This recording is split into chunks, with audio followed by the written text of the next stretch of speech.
Hello guys, so dito naman po ulit tayo sa farm, maintenance day. After ko gamitin kahapon itong traktora, tinanggalan ko ng mga salasalabat na mga damo. And hinigpitan ko yung mga maluluwag na, ito yung blade. And ayan po, may na-discover po ako, mayroon ako isang bali.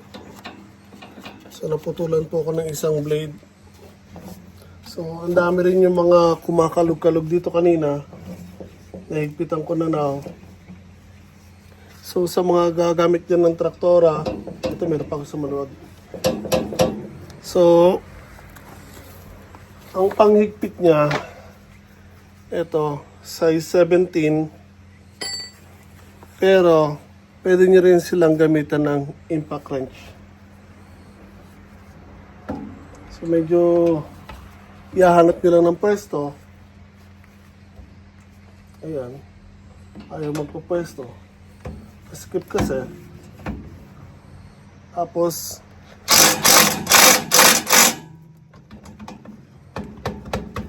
ayan, mahirap siyang tanggalin. Kasi nga mahigpit. Ayan, ayaw na matanggal. Saglit lang guys. Okay guys, so natanggal ko na. So, delikado siyang gamitin kahit maiksi na yung ginamit ko na nabit. So, again, mas maganda kung meron kayong ano ba to? Yung may adapter na pwedeng ma-bend. Mas maganda. Meron kasi mga spacing na maluwag na ayos lang. Katulad nito, yan, walang sagabal. Pero kanina, tumatama kasi. Ito masyadong malapit. Tumatama siya.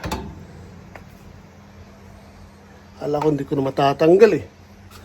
So, again, check lang ulit kung meron pa mga maluluwag.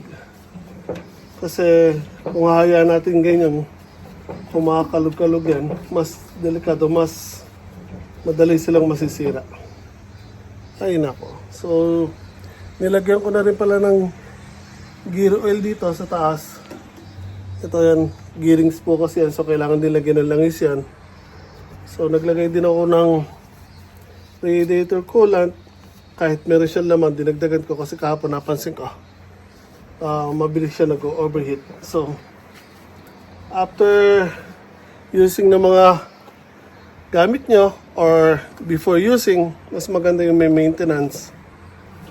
Hanggat maaari, pag malimit yung ginagamit, siguro once a week, twice a week,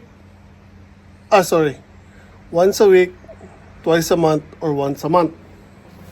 Yun, para mas panigurado yung tatagal yung mga gamit nyo.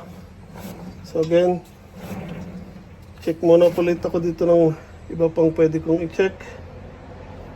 And mamaya baka gamitin ko ulit top and bungkalin ko ulit yung lupa dun sa may garden sa labas.